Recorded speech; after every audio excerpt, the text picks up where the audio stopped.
y'all, I'm Pamela with Pamela Wibbs Interior Design, and in today's Interior Intel, I want to talk to you about scale and proportion. These two principles are so important when it comes to interior design and how your brain accepts and receives your space. So let's jump right in. So the first thing is scale. Scale refers to the size of an object in relation to another. And in interior design, scale actually relates to the human scale, like the human form, and how we as human beings operate and relate to the objects in our space.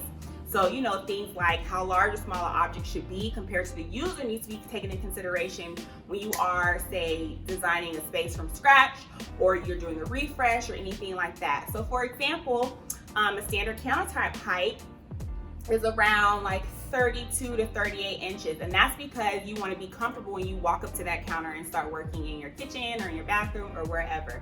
It's scaled to fit the average person. Another example is your door opening. When you have a doorway, the standard size is about 36 inches. So then the average person can move through a space and come in and out of rooms and things like that comfortably. So the other side to this is proportion. Now, a lot of people use these two terms interchangeably, but they are definitely different. Proportion refers to the general relationship between two objects. Okay, so scale is between an object and a person, and proportion is between a whole bunch of different objects. So proportion dates back all the way to classical antiquity. So if you want to see some examples, you should, research or you'll try to look at and really pay attention to classical architecture from like Greek times and Roman times and things like that, because they and that civilization really started the whole proportion thing and how they use it to create balance and movement within the architecture. So proportion is basically what interior designers use when designing a space to ensure objects have the best relatability to each other and with the room. So for example, a general rule of thumb is when you have a sofa or a sectional, you want to get a coffee table or an ottoman that's about 2/3 the size of that sofa, so that when you're pairing the two, the proportion makes sense, it looks good and it feels good, and it doesn't, if you ever go into a space and you feel like something's just off, it might be the proportion of something that's off, and something might be too big or too small because the proportion isn't balanced. So when you talk about proportion, you can't leave out the golden ratio. And the golden ratio has been found in nature over and over again. It's integral to describing the proportions of the human body and can be found in various famous art. So generally, objects using the golden ratio are thought to be more aesthetically pleasing because this proportion is key to creating a successful interior design. It's most often applied to a room's layout or a room's footprint, and it can also show up in color palettes or placement of art and accessories. So while this ratio is beneficial, using it too much can become boring, okay? Like anything, if you do it over and over again too much, it just becomes redundant and there's not a lot of variation, so your brain gets a little bored and over it, and you're not as engaged in your space. So be sure to switch up. If you want to use the golden ratio like to the T, be sure to switch it up and create some kind of contrast here and there to continue to have that visual interest. So how do you work in proportion to your space? What you want to do is incorporate different size furniture pieces, art, and accessories to help create a rhythm for that visual movement.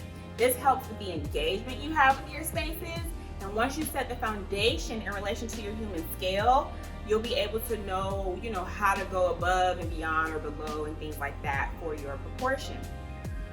So, say for example, you move into a new home that has really, really high ceilings or has a really nice, large, great room, and you're excited because you want to make sure it looks good and it feels good, and you're upscaling because it's a bigger space.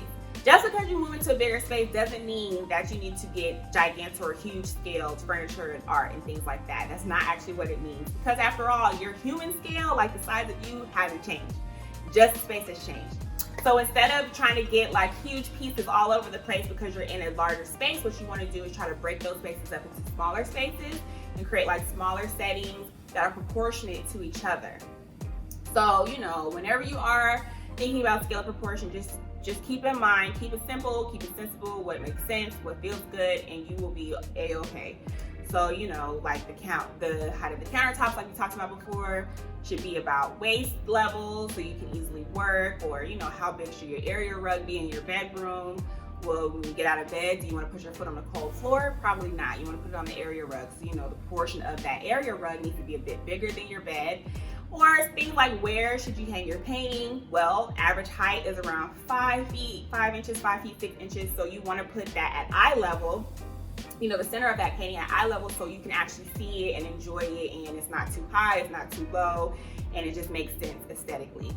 So thank you so much for watching. Book an e-design package or a consultation at PamelaWilliams.design if you'd rather just leave this part of the design up to the professionals. Thank you so much for watching, and have a great day.